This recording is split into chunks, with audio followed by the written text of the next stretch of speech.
We are going to be going over the loop stitch in this video. Let's get started. Let's learn the loop stitch.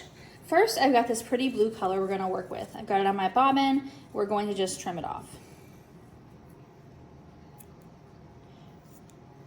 If I'm using 6, I usually will try to make the cut as quick as possible, or as close as possible, straight as possible. But for this loop stitch, I'm just going to use 4. All right, so I've got my set of 6. Now I have to separate them. So the easiest way I've found to separate them is to just take the 2 and then use my pointer finger to remove it.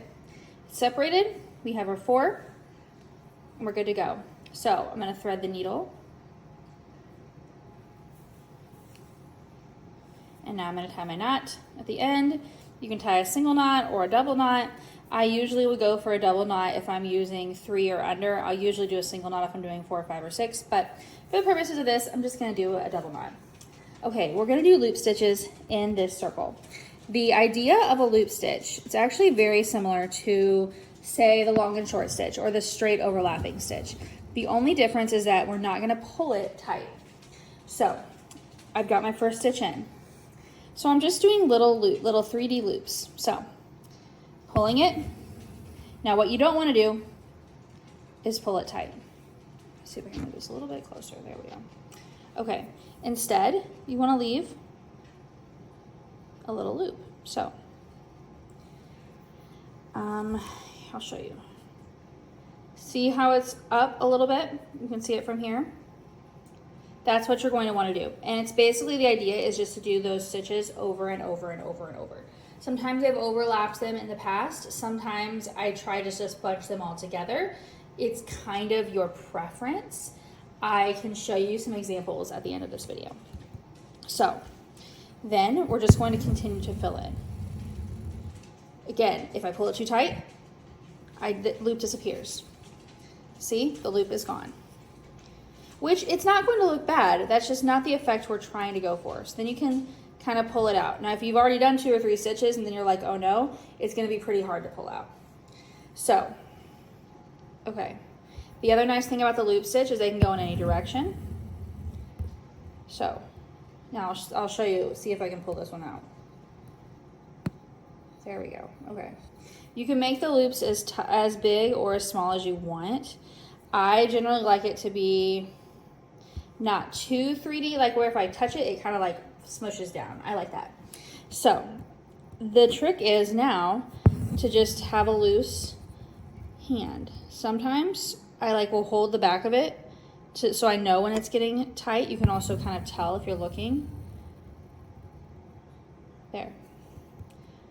So if you wanted to overlap it, I'm going to do one more stitch and I'll show you. See, pulled it too tight. This is a challenging one because once your muscle memory gets ready for doing all the other stitches that you pull like firm to the fabric, and then you have this stitch, it can just be a little bit challenging, which is why it's nice. You see that one curved? If it curves a little bit, just twist it. There. It's also okay because remember, we're going to be putting more in here. We're filling up this whole thing. So this one can be challenging from a muscle memory perspective. So just take your time. Again, you can make the stitches big or little. I'll show you a few options.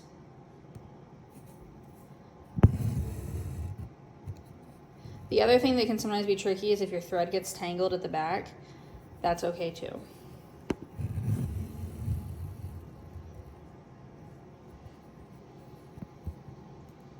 So if I was going to, another thing you can do to cover up, like I see that these 2 have kind of fallen flat. These 2 over here, my first 2 stitches, is go over them and make sure that stitch doesn't fall down. I'm going to show you the front angle again. See, they're all just kind of 3D. That's the look we're going for.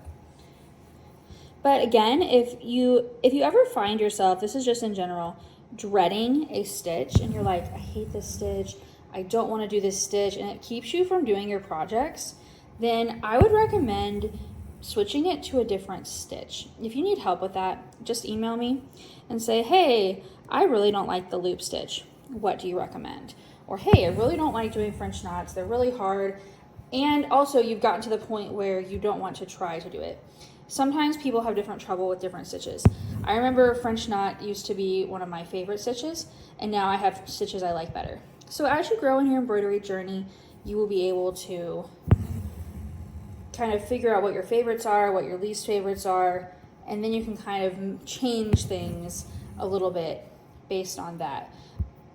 Like, for example, I decided to do a recent project where I did satin stitch on the hills instead of French knots because I just wanted to kind of change it up. And that's okay. And I'm here to help if you want to change it or if you're just having trouble with one stitch. Sometimes that's just the way our brain works. Whoa, sorry. My phone is very loose in the tripod because it's not, I'm just having a problem with it. Okay. So now I think you're starting to get the effect. I don't want to continue to fill up the whole circle because I don't want it to take too long and this video bore you to tears. So I'm going to show you what it looks like instead.